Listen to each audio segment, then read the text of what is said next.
जय हिंद दोस्तों। आज हम शुरू करने वाले हैं टेंस। बाकी जो ग्रामर की सीरीज चलती थी नाउन प्रोनाउन, ये तीन तीन दिन हम ग्रामर चलेंगे और नाउन प्रोनाउन वाला पार्ट्स ऑफ स्पीच चलते रहेंगे और तीन तीन दिन हम टेंस भी शुरू करते रहेंगे, क्योंकि बच्चों की डिमांड है कि सर टेंस भी पढ़ाते चलिए, क्योंकि ठंडी का सीजन आ गया है तो जल्दी जल्दी खत्म हो जाए ज्यादा बेहतर रहेगा। चलिए हम लोग शुरू करते हैं आज टेंस।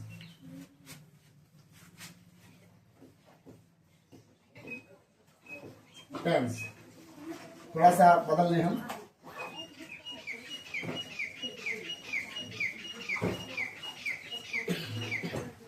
टेंस टेंस मतलब होता है काल। क्या होता है? काल यानी समय। जो किसी घटना के घटित होने की कालक्रम को बताए, कालक्रम को बताए, वही क्या कहलाती है? टेंस कहलाती है, काल कहलाती है। और घटना जो होती है तीन समय में घटती है। एक वो समय जो बीत चुका होता है जिसे हम बोलते हैं पास्ट टेंस, भूतकाल। एक वो समय जो चल रहा है जिसे हम बोलते हैं वर्तमान काल यानी प्रेजेंट टेंस जिसे बोलते हैं। और एक है जो घटनाएं घटित होंगी, आने वाले समय की जो बात कर रहा हो उसे हम बोलेंगे फ्यूचर टेंस। और भी सरल करें, जैसे मैं कल भंडारे में पूड़ी पनीर खाया था, तो पूड़ी पनीर खाया था बीता हुआ समय है, ये पास्ट टेंस में चला गया। मैं अभी पढ़ा रहा हूं, मैं अभी जलेबी खा रहा हूं, मैं तो रसगुल्ला खाता हूं, हाँ ये प्रेजेंट टेंस है। मैं कल पिज्जा खाऊंगा, तुम्हें नहीं खिलाऊंगा, ये फ्यूचर टेंस है। क्या है? भविष्य काल है। तो आइए एक बार शुरू करते हैं हम लोग। टेंस जो है उसके तीन हिस्से हैं। शांत रहिएगा तो आनंद बहुत आएगा। पहला हिस्सा है प्रेजेंट टेंस। पहला हिस्सा है प्रेजेंट टेंस। दूसरा हिस्सा है पास्ट टेंस।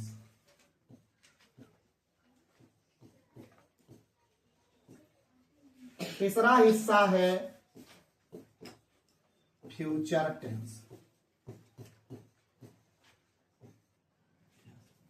प्रेजेंट टेंस की जो हिंदी होती है वो होती है वर्तमान काल। क्या होती है? वर्तमान काल। और जो पास्ट टेंस की हिंदी होती है तो होता है भूतकाल।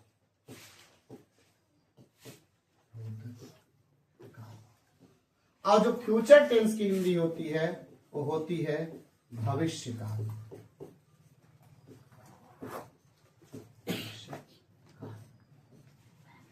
अब इस प्रेजेंट टेंस के भी चार हिस्से होते हैं। कितने हिस्से होते हैं? चार हिस्से। जैसे हम अगर प्रेजेंट टेंस की बात करें तो प्रेजेंट टेंस के चार हिस्से हैं। कौन कौन से? ये देखिएगा ध्यान से। पहला है present indefinite tense. Present indefinite tense.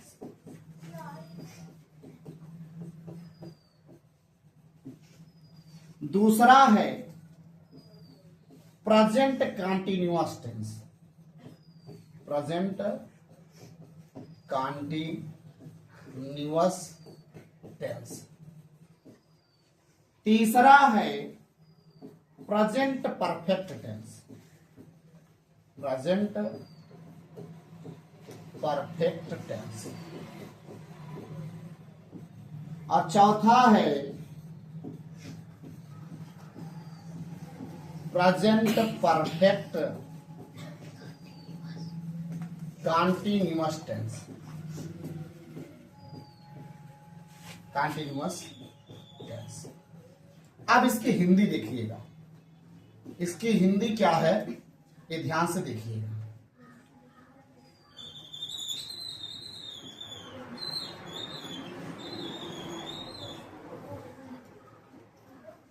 इसकी हिंदी देखिएगा। जो प्रेजेंट इंडेफिनिट मतलब होता है अनिश्चित, वर्तमान अनिश्चित काल,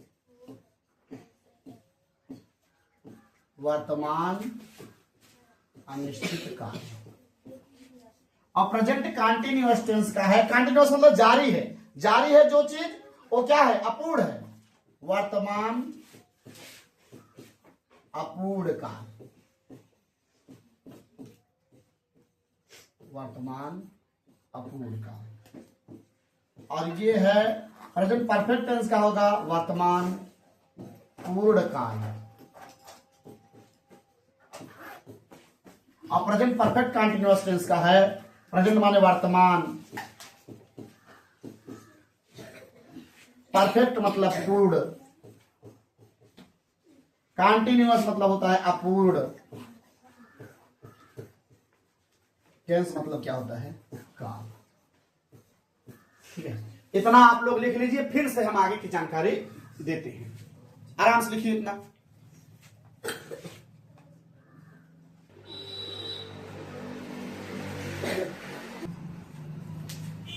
अब जैसे प्रेजेंट इंडेफिनिट टेंस का हिंदी वर्तमान अनिश्चित काल है, उसी तरह से पास्ट टेंस के भी, यानी जैसे प्रेजेंट टेंस के भी 4 हिस्से हैं, 4 भाग हैं, उसी तरह से पास्ट टेंस के भी 4 भाग होते हैं। कैसे?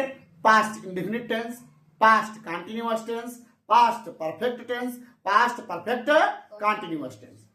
फ्यूचर टेंस के भी 4 भाग हैं, ठीक उसी अंदाज में, future indefinite tense, future continuous tense, future perfect tense और फ्यूचर परफेक्ट कंटीन्यूअस टेंस। अब हम जो पढ़ाने वाले हैं, अब हम लोग शुरू करेंगे सबसे पहले प्रेजेंट टेंस। क्या शुरू करने वाले हैं? Present tense. आइए,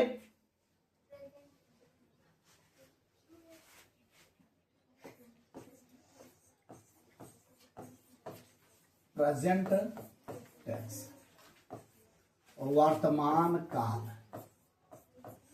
वर्तमान काल, प्रेजेंट टेंस, वर्तमान काल।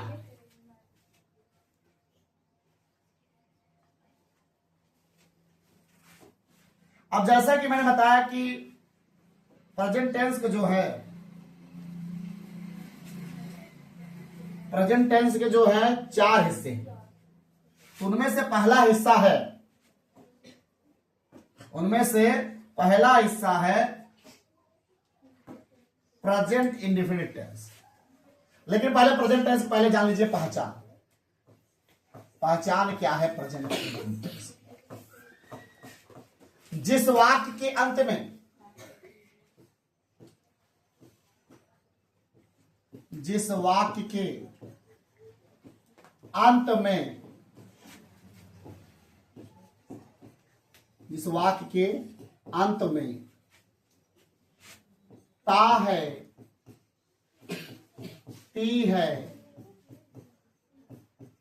ते हैं या रहा है, रही है, रहे हैं या चुका है, चुकी है, चुके हैं आदि शब्द आए तो, चुके हैं आदि शब्द आए तो, आदि शब्द आए तो वह वाक्य, बेटा शांत रहिए, वह वाक्य वर्तमान काल में होता है, यानी प्रेजेंट टेंस में होता है, वर्तमान काल में होता है। जैसे राहुल आम खाता है, राहुल बाजार जा रहा है, राहुल फल तोड़ चुका है, ये सब के सब किसके अंतर्गत आएंगे? प्रेजेंट टेंस के अंतर्गत आएंगे, वर्तमान काल के अंतर्गत आएंगे। अब इसका पहला हिस्सा होता है प्रेजेंट इंडेफिनिट टेंस। पहला हिस्सा क्या है? Present indefinite tense. प्रेजेंट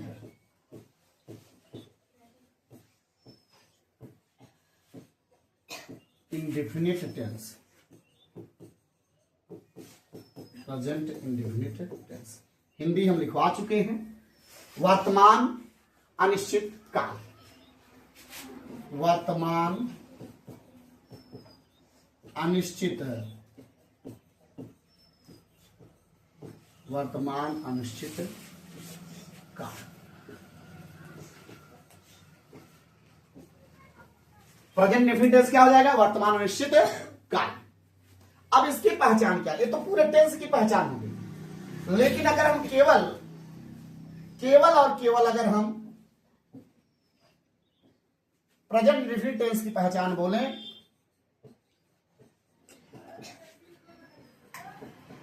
ये होगा जिस वाक्य के अंत में, जिस वाक्य के अंत में ता है, ती है, ते हैं शब्द आए, शब्द आए, वह वाक्य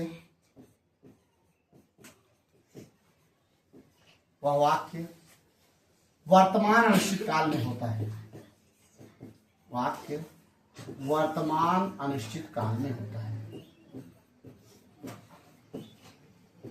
अनिश्चित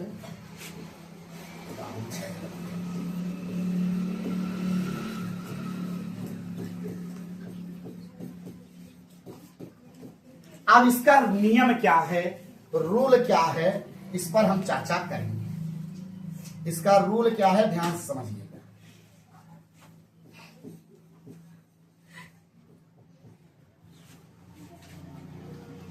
present indefinite tense, sorry, rule में इसके अलग अलग, थोड़ा सा मैं पहले एक का हिस्सा बता देते हैं। इसके भी जो है 4 हिस्से होते हैं प्रेजेंट इंडेफिनिट टेंस के।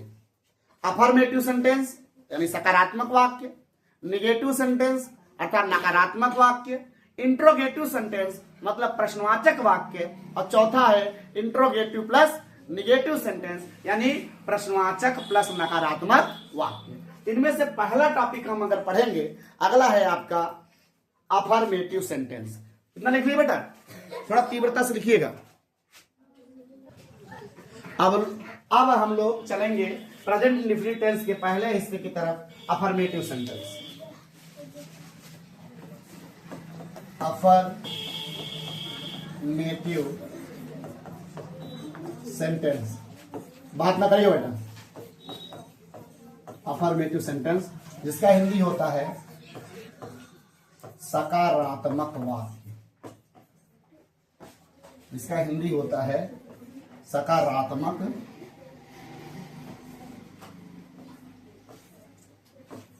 वाक्य। अफर्मेटिव सेंटेंस क्या हो गया? सकारात्मक वाक्य। अब इसके नियम क्या है, ध्यान समझिएगा। अगर हम इसके नियम की बात करें, रूल,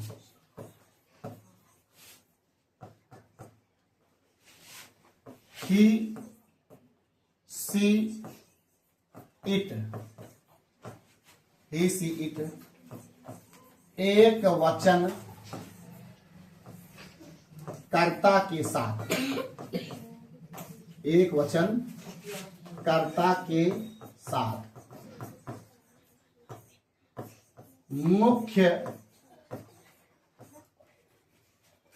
मुख्य क्रिया के फर्स्ट फॉर्म में, मुख्य क्रिया में, मुख्य क्रिया में यस या ईएस लगाते हैं, यस या ईएस लगाते हैं। जबकि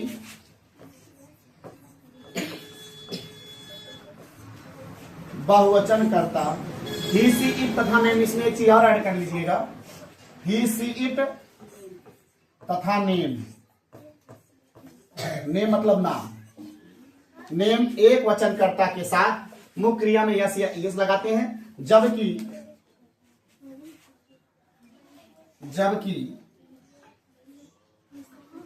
ऐसा नहीं,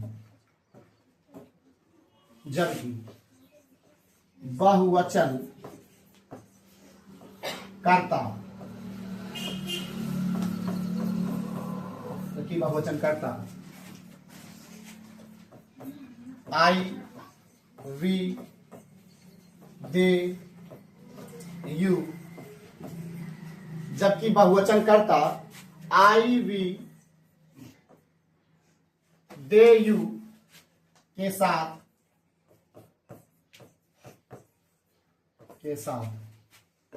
मुख्य क्रिया में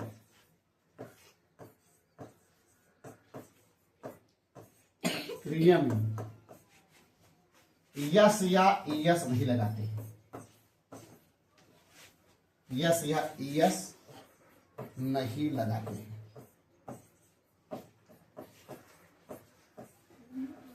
यस नहीं लगाते। आपके मन में एक चीज बात होगी गुरुदेव, एक वचन तो समझ में आ गया कि एक जो एक वस्तु का बोध हो, एक व्यक्ति का बोध करे, ठीक है, वो एक वचन में है। एक वचन के अंदर प्रोनाउन में ही सी इट है और नाम में हर किसी व्यक्ति का जो नाम है वो एक वचन करता होगा, उसके मुख्य क्रिया में यस या यस लगाते हैं। लेकिन दिक्कत ये होगी किसमें हम यस लगाएंगे, किसमें हम ईएस लगाएंगे, इस पर हम चर्चा कर लेते हैं। थोड़ा सा मोटा मोटी ये बता देते हैं स्टार पॉइंट डाल के। अगर हम मोटा मोटी में स्टार पॉइंट डालें, सुनिएगा, जिस वर्ब के अंत में, ध्यान सुनिएगा, जिस वर्ब के अंत में ओ, ठीक है, double S, S H, C H, X शब्द आए, अक्षर आए,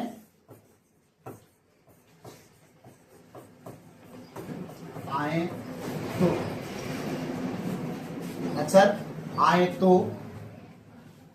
उसके अंत में ईएस लगाकर, उसके अंत में ईएस लगाकर वर्ब का सिंगुलर बनाते हैं, यानी एक वचन बनाते हैं। सिंगुलर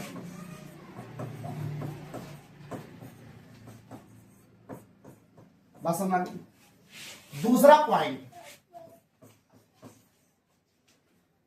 इतना लिख लीजिए, तब ऊपर हम लिखिए। चलिए, ये जो रूल है ना, ये वर्ब का सिंगुलर कैसे बनाते हैं ये चीज है। अब अगला रूल देखिएगा, अगला स्टार पॉइंट 2, अगला स्टार पॉइंट ये है, जिस वर्ब के अंत में वाई हो, क्या हो, वाई हो,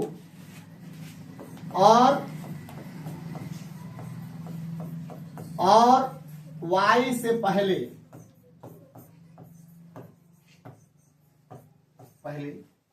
एक या एक से अधिक कॉन्सोनेंट हो, एक या एक से अधिक कॉन्सोनेंट हो,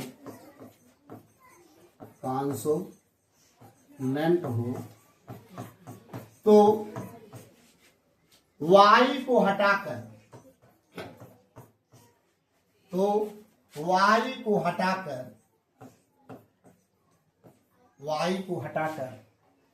आई ईएस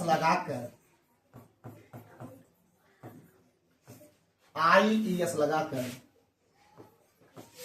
वर्ब का सिंगुलर बनाते हैं,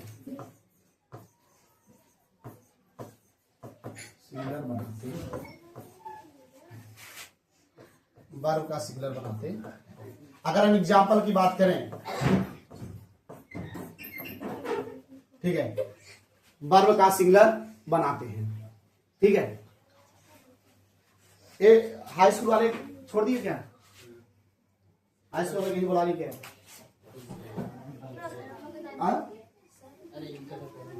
ये बेटा यहीं आ जाना, हाई स्कूल यहीं आ जाना।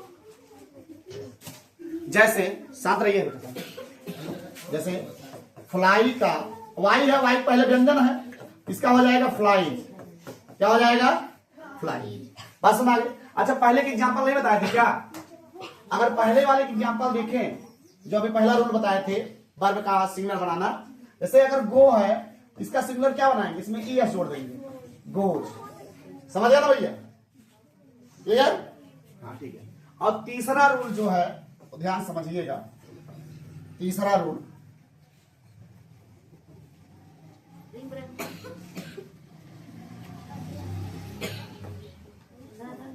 तीसरा रूल यह है, जिस वर्ब के अंत में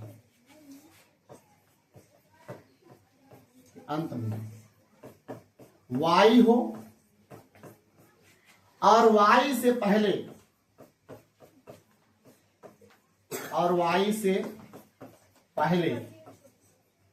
कोई वावेल मतलब स्वर, कोई वावेल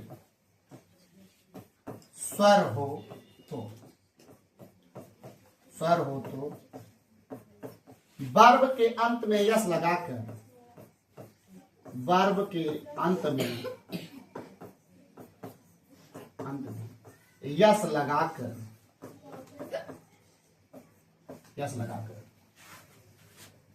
सिंगुलर बनाते हैं।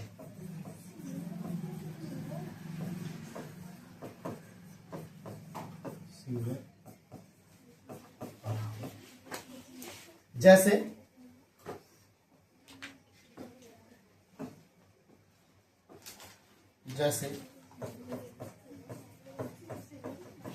प्ले माने खेलना क्रिया है, वाई है, वाई पहले स्वर है, इसका कैसे बनेगा सिंगुलर? प्ले। और बताइए,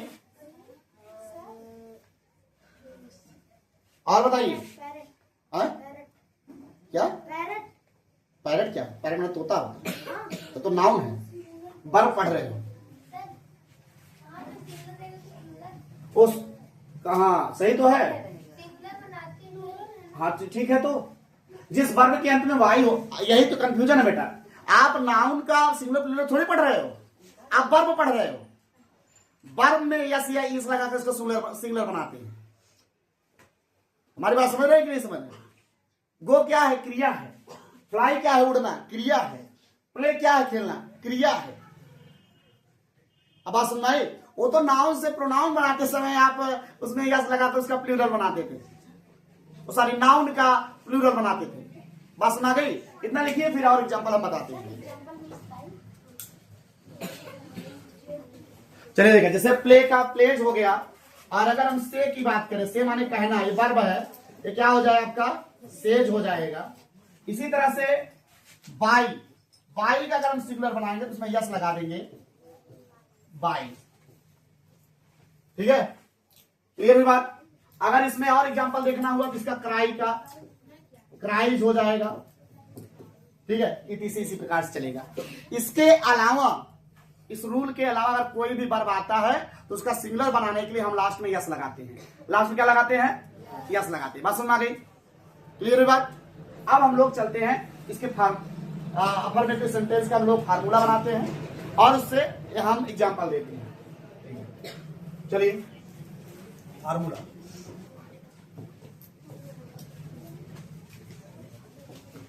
सबसे पहले शांत रहिए बेटा। सबसे पहले आपको लिखा जाएगा स्ट्रक्चर में या फार्मूला में सब्जेक्ट। क्या लिखा जाएगा? सब्जेक्ट प्लस यानी कर्ता प्लस मुख्य क्रिया में यस या ईएस। अगर कर्ता एक वचन है तो मुख्य क्रिया में क्या लगाएंगे? यस या ईएस। प्लस कर्म, अब प्लस शेष बचेगा जो अन्य। ठीक है, हमारी बात ध्यान समझिए।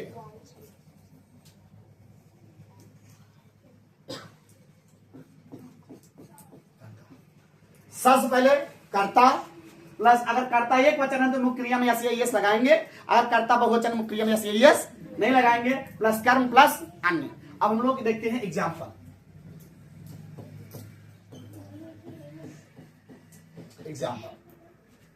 ध्यान समझिएगा। जैसे एक साधारण सा एग्जाम्पल उठाते हैं,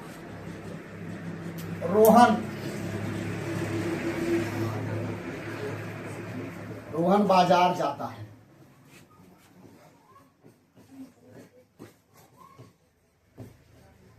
काफी बच्चों को कर्ता पहचानने में दिक्कत होती है। अगर वो प्रश्न के आगे कौन लगा के प्रश्न पूछे तो ऑटोमेटिक उसको उत्तर में कर्ता मिल जाएगा। जैसे कौन बाजार जाता है तो उत्तर में निकलेगा रोहन। कौन बाजार जाता है तो उत्तर में क्या निकलेगा? रोहन। तो रोहन आपका हो गया कर्ता, हो गया रोहन। ठीक है, रोहन हो गया। अब इसके बाद ध्यान समझिएगा, इसके बाद लिखा मुख्य क्रिया। क्रिया मतलब कर्म, कार्य का करना। क्या कर रहे हैं? जाना, जा रहे हैं। जाना जो है वो क्रिया है। अब जाना की अंग्रेजी होती है गो, क्योंकि सूत्र में पहले कर्ता लिखना है फिर मुख्य क्रिया लिखना है। मुख्य क्रिया है जाना, क्रिया का मतलब कर क्या रहे हैं तो जा रहे हैं। जाना का अंग्रेजी क्या हो जाएगी? गो। अभी जस्ट हमने कहा अगर कर्ता एक वचन, नाम जो होता है एक वचन में होता है। ही, सी, इट तथा नाम यानी नेम एक वचन में होता है। अगर एक वचन में है तो मुख्य क्रिया में हम लगाएंगे यस या यस। नियम बताया किसमें यस लगाएंगे किसमें यस लगाएंगे। ठीक है, अब देखो मैंने कहा था जिस क्रिया के अंत में ओ होगा उसमें हम एक वचन बनाने के लिए ईएस लगाएंगे। क्या लगाएंगे? ईएस लगाएंगे। तो यहां पर हम लगाएंगे ईएस। क्यों? क्योंकि रोहन नाम है और नाम आता है एक वचन में। नाम आता है एक वचन में। रोहन गोज टू एक मार्केट, क्योंकि अगला है कर्म, यानी रोहन कहां जा रहा है? बाजार जा रहा है। Goes to market. अच्छा, हमारी बात ध्यान सुनिएगा। कर्म है यानी वो क्रिया करने कहां जा रहा है? बाजार, तो गोज टू मार्केट हो गया। हमारी बात ध्यान सुनिएगा। अगर बाजार क्रय और विक्रय के लिए लोग बाजार जाते हैं, खरीदने और बेचने के लिए बाजार जाते हैं। जिस कारण से वो बाजार जा रहे हैं, जिस पर्पज से, अगर खरीदने और बेचने के पर्पज से बाजार जा रहे हैं तो वहां पर टू मार्केट लगेगा। अगर इसके अलावा क्रय विक्रय के अलावा और किसी पर्पज से किसी और उद्देश्य से जा रहे हैं तो लगेगा टू द मार्केट। इसी हिसाब से अगर विद्यार्थी विद्यालय पढ़ने में जाएगा, ठीक है, अगर विद्यालय पढ़ने और पढ़ाने के ध्येय से जाया जा रहा है, पढ़ने और पढ़ाने के पर्पज से जाया जा रहा है, तो वहां पर टू स्कूल लगेगा, टू कॉलेज लगेगा, टू टेम्पल लगेगा, टू मार्केट लगेगा। बाजार हुआ, मंदिर हुआ, विद्यालय हुआ, कॉलेज हुआ, जिस लिए वो बना है, अगर उसी के लिए कोई जा रहा है तो वहां पर टू डायरेक्ट लगेगा। To market, to college, to school, to temple, तब वहां पे दा नहीं लगेगा।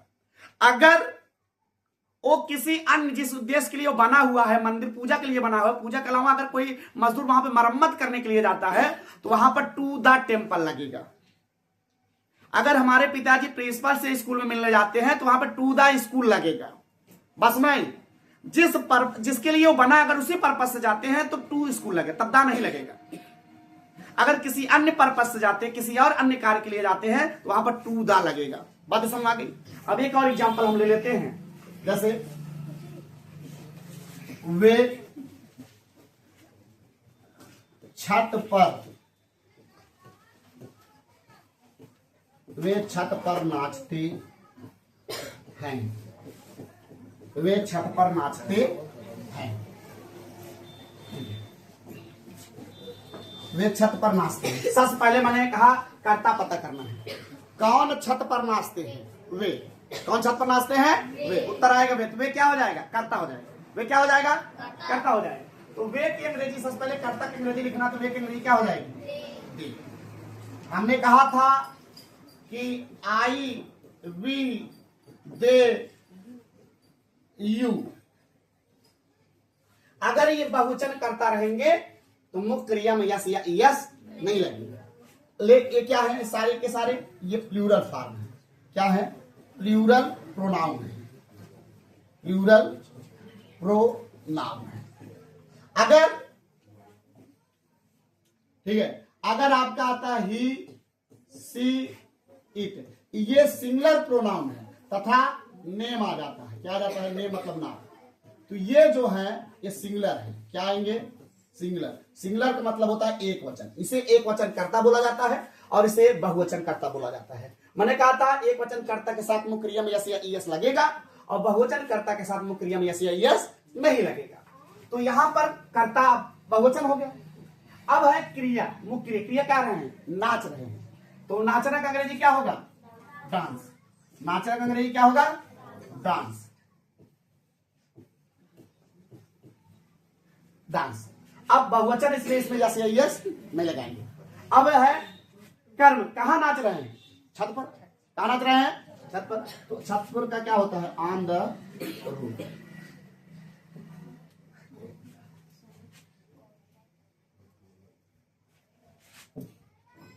क्या हो गया भाई? मच्छर महाराज दौड़ा रहे हैं। ऑन द रूफ, इतना लिख लीजिए। फिर हम अन्य का भी यूज करते हैं, एक दो एग्जांपल बताते हैं, तब हम आप लोगों की छुट्टी करेंगे। ओके, पहले इतना उतार लीजिए फटाक से। अब एक और एग्जांपल देख लीजिए, इसके बाद हम होमवर्क देंगे, उसको करके कल आइएगा, तब चेक किया जाएगा। ओके, चलिए। हम अपने भाई के साथ हम अपने भाई के साथ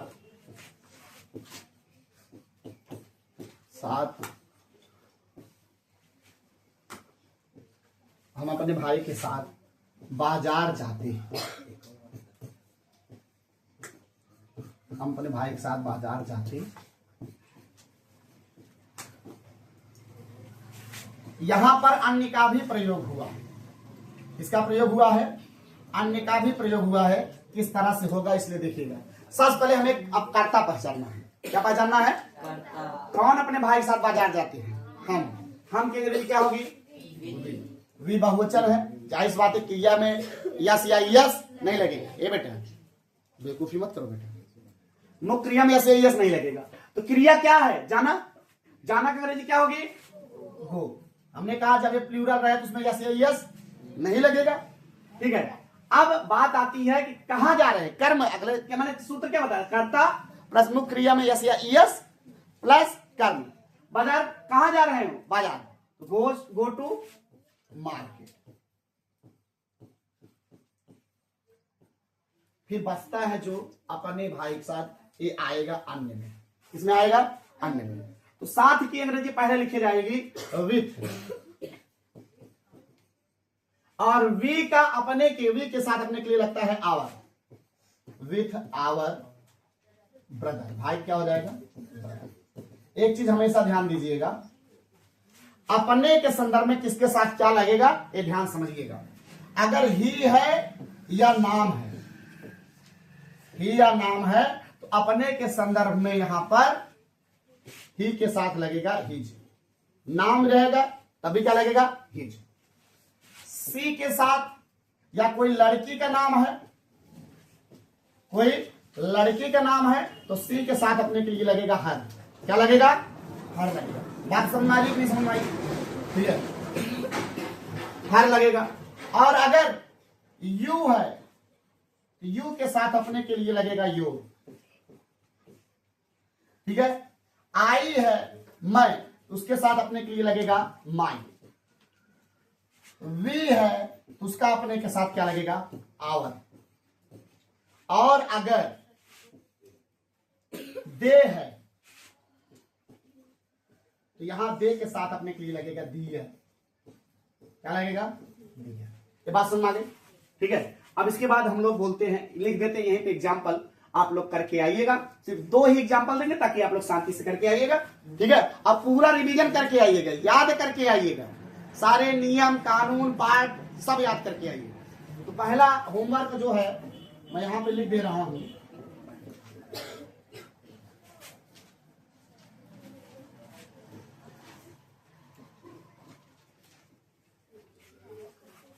वे अपने पिताजी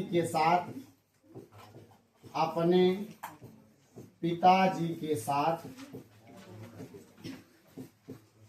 वे अपने पिताजी के साथ आगरा जाते हैं। दूसरा, सोहन रसगुल्ला खाता है। सोहन रसगुल्ला खाता है। यही दो करके आइएगा, एक सिंगुलर का एक प्लूरल का, ठीक है। फिर मिलेंगे कल के वीडियो में। आज के लिए बस इतना ही। जय हिंद।